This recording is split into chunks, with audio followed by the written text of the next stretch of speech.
যে জুলাই সনদ বিএনপি সহ রাজনৈতিক দল স্বাক্ষর করেছে, আমরা সেই স্বাক্ষরিত জুলাই সনদের প্রত্যেকটি লাইন প্রত্যেকটি শব্দে ইনশাআল্লাহ পর্যায়ক্রমিকভাবে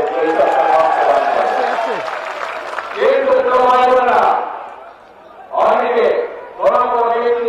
রাজনৈতিক দল আজকে আমরা দেখতে পাচ্ছি যে গণভোট হয়ে গিয়েছে, সেই গণভোটের রায়কে বিভিন্ন খাতে তারা প্রভাবিত করতে চাচ্ছে এবং সমগ্র দেশে তিনি বিভ্রান্তি তৈরি করতে চাচ্ছে।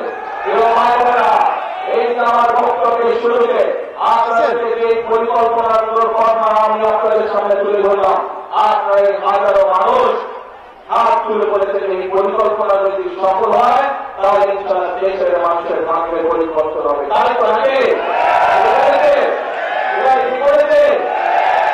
এখন কেউ ভাই বোনা আপনাদেরকে সজাগ থাকতে হবে, সতর্ক থাকতে হবে। যারা গণভোটের রায়কে ভিন্নভাবে প্রভাবিত করতে চায়, যারা জুলাই সনদের অর্থ ভিন্নভাবে তাদের নিজেদের রাজনৈতিক স্বার্থ হাসিলের জন্য উপস্থাপন করতে চায়, এরা বিশৃঙ্খলা সৃষ্টি করতে চায়।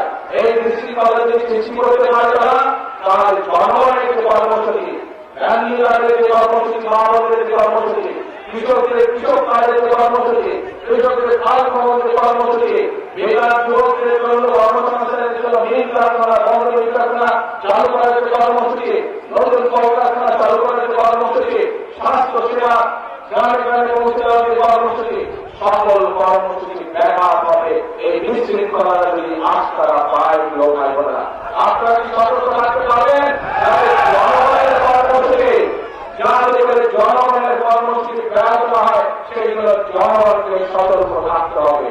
প্রিয় ভাই বোনেরা, আজকে আমরা দেখি বিগত স্বাধীনতার পর থেকে বিভিন্ন সময় তারা দেশে অশান্তি দিতে চেষ্টা করেছে, বিভ্রান্তি দিতে চেষ্টা করেছে, বিশৃঙ্খলা দিতে চেষ্টা করেছে। যতবার বিএনপি দেশের মানুষের ভাগ্য পরিবর্তনের জন্য কর্মসূচি গ্রহণ করেছে, অতীতে আমরা দেখেছি আন্দোলনের কাছে কিভাবে 173 হরতাল করা হয়েছে, মনে আছে আপনাদের?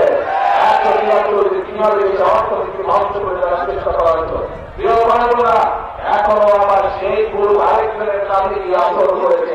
আপনাদের এই ব্যাপারে ভাই বোনেরা সতর্ক থাকতে হবে। আজকে যদি আমরা সতর্ক থাকি, আজকে যদি আমরা আমাদের সকলে প্রতিশ্রুতিবদ্ধ থাকি, আজকে যদি আমাদের সকলে আমাদের কর্মসূচি বাস্তবায়ন আমরা অঙ্গীকারবদ্ধ থাকি, দৃঢ় থাকি, তাহলে বাংলাদেশের মানুষের ভাগ্য নিয়ে কেউ চিনিমিনি খেলতে পারবে না।